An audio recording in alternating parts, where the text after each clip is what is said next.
Bonjour mon ami, cet oiseau tout droit sorti d'un conte de fées est célèbre non seulement pour son apparence, mais aussi pour son chant extraordinaire. Aujourd'hui, je te présente l'araponga blanc.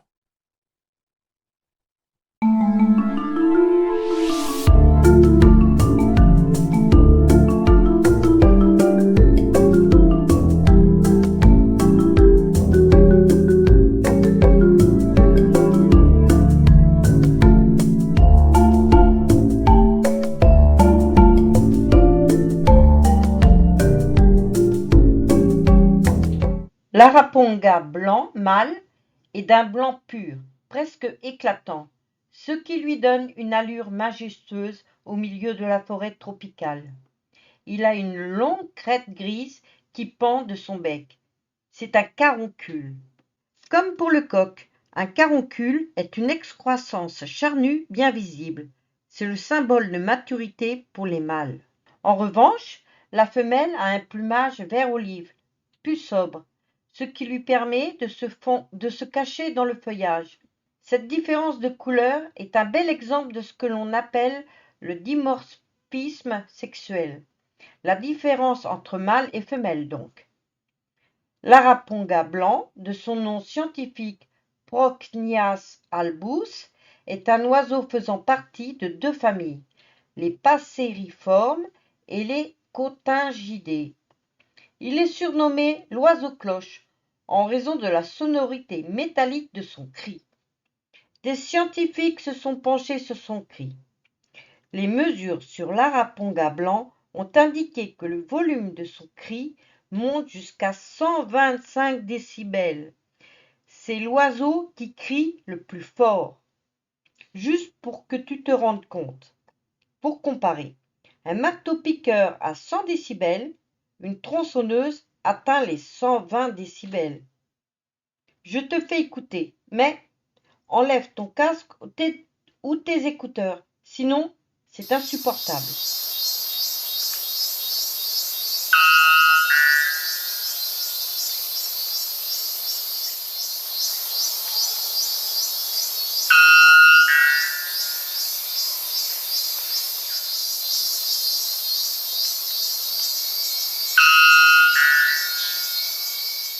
L'araponga blanc est de taille moyenne.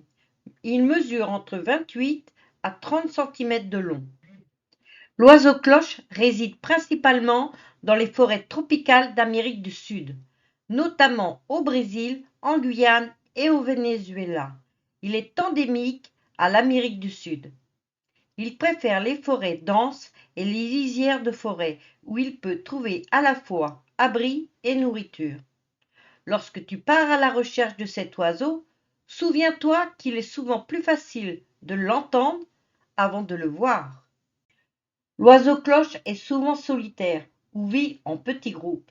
Les mâles sont particulièrement territoriaux, surtout pendant la saison des amours, où leur chant résonne dans la forêt. Les fruits constituent la majeure partie de l'alimentation de l'oiseau-cloche. Grâce à son bec robuste, il peut saisir et consommer des variétés de fruits, extrayant les nutriments essentiels pour maintenir son énergie et sa vitalité. Les arbres fruitiers de la forêt tropicale lui offrent un garde-manger abondant où il peut se nourrir à loisir. Bien que les fruits soient sa principale source de nourriture, l'araponga blanc ne dit pas non à quelques insectes croustillants pour compléter son régime. En tant que frugivore, l'araponga joue également un rôle crucial dans l'écosystème. En mangeant des fruits, il aide à disperser les graines à travers la forêt, contribuant au renouveau et à la biodiversité de son habitat. Ainsi, tout en savourant les trésors sucrés de la forêt, il participe activement à la préservation de l'équilibre écologique, démontrant une fois de plus l'interconnexion harmonieuse de la nature. Contrairement à de nombreux oiseaux qui construisent des nids élaborés, l'oiseau-cloche opte pour la simplicité. Il construit son nid dans les arbres, souvent à de très grandes hauteurs, pour se protéger des prédateurs. Le nid est généralement une structure peu profonde, faite de brindilles et de feuilles, parfois renforcées par des racines ou des lianes. Cette architecture reflète une stratégie de camouflage se fondant dans le feuillage dense de la forêt tropicale. Pendant la saison des amours, qui coïncide avec la saison des pluies, plus précisément en mars et avril, le mâle Araponga blanc déploie son chant puissant pour attirer les femelles. Allez, on se la refait? Encore une fois? Enlève ton casque, parce qu'il chante fort, hein. Je ne m'en lasse pas.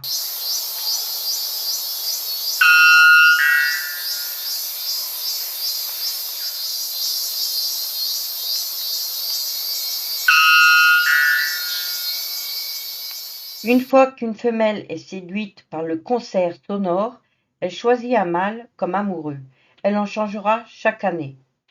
La femelle pond généralement 1 ou 2 œufs qu'elle couve avec soin pendant 2 semaines et demie, période pendant laquelle la femelle reste vigilante, protégeant ses futurs petits. Une fois les œufs éclos, les oisillons sont nourris par la maman qui leur apporte des fruits et des insectes. Les petits sont de la même couleur que leur mère, vert olive, qu'ils soient mâles ou femelles. Les jeunes arapongas grandissent rapidement et quittent le nid après quelques semaines, prêts à explorer la canopée. Les petits mâles commencent à devenir blancs. Par contre, le papa n'est pas très présent dans cette famille. Du moins, les observations scientifiques sur cet oiseau ne sont pas concluantes. J'ai un peu de mal à imaginer que, dans la forêt tropicale, un seul oiseau puisse couver, protéger ses petits, puis les nourrir seul. Le papa a forcément un rôle à jouer, car la femelle ne survivrait déjà même pas aux 2 semaines et demie de couvaison sans rien manger. Comme pour beaucoup d'oiseaux, la durée de vie de l'araponga blanc dépend de divers facteurs, tels que la disponibilité de nourriture, la qualité de son habitat et la capacité à échapper aux prédateurs. Sa durée de vie est estimée à environ 8 à 10 ans à l'état sauvage. L'araponga blanc doit rester vigilant face à plusieurs prédateurs naturels. Les oiseaux de proie, tels que les faucons et les aigles, constituent une menace significative pour lui, surtout lorsqu'il vole ou se repose dans les arbres. Les serpents arboricoles qui se déplacent habilement dans les branches peuvent s'attaquer aux œufs et aux oisillons dans le nid. Certains mammifères, comme les singes et les petits félins, peuvent également être des prédateurs opportunistes. La déforestation due à l'expansion agricole, l'exploitation forestière et le développement urbain représentent les menaces les plus importantes pour l'oiseau-cloche. J'avais parlé de la forêt amazonienne dans ma vidéo sur la harpie féroce. Si tu veux en savoir plus, je t'invite à regarder cet épisode, je mettrai le lien en fin de vidéo. Même lorsque des zones forestières restent, elles peuvent être fractionnées par des routes ou des terres agricoles, isolant les populations d'araponga et rendant peu difficile la recherche de partenaires. Les modifications du climat peuvent affecter la disponibilité de fruits dont l'araponga blanc dépend, perturbant ainsi son alimentation et son cycle de reproduction. Le cycle de reproduction, c'est la période des amours. Souviens-toi, c'est pendant la saison des pluies, donc s'il ne pleut pas ou peu, ça chamboule tout. Bien que moins fréquent, le commerce illégal d'oiseaux exotiques peut également représenter une menace car certains individus peuvent être capturés pour être vendus comme animaux de compagnie.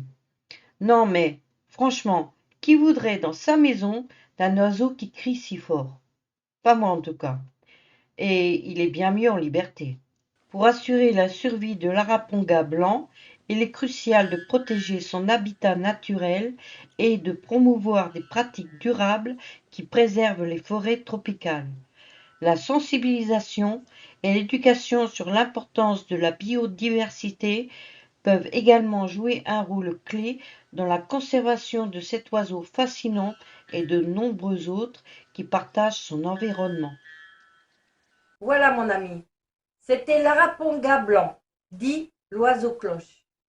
Il n'y a quasiment rien sur lui dans les documentaires français ou anglais. J'ai pu en trouver en espagnol ou en portugais. Heureusement que je comprends plusieurs langues. Juste pour info, en Amérique du Sud, on parle principalement espagnol, sauf le portugais au Brésil, le français en Guyane, l'anglais dans les îles Malouines. Et sans parler des langues autochtones, nombreuses, parlées par les natifs d'Amérique du Sud. J'espère t'avoir fait découvrir cet oiseau. En tout cas, j'ai adoré faire les recherches. Tu peux mettre le pouce en l'air si tu as aimé. Je te conseille de t'abonner pour ne rater aucune de mes vidéos. Et plus nous sommes nombreux, plus les vidéos seront vues et plus de monde sera sensibilisé à la nature. Car n'oublions pas que la nature est précieuse.